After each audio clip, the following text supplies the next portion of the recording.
Power BI April 2026 updates are here. The latest updates to Microsoft Power BI bring meaningful improvements across Copilot, reporting, modeling, and visuals, making your analytics experience even more intuitive and powerful. Here's a quick look at what's new. Copilot and AI. Copilot in Power BI Mobile just got smarter.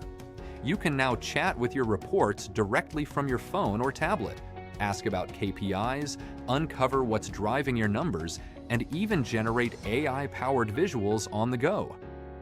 Reporting. Custom themes are now easier to manage with the new Base Theme Switcher.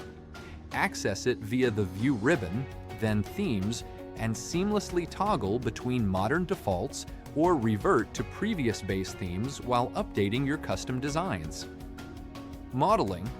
Direct Lake now supports calculated columns and tables, delivering faster insights directly from one lake without the need for time-consuming refreshes on large datasets.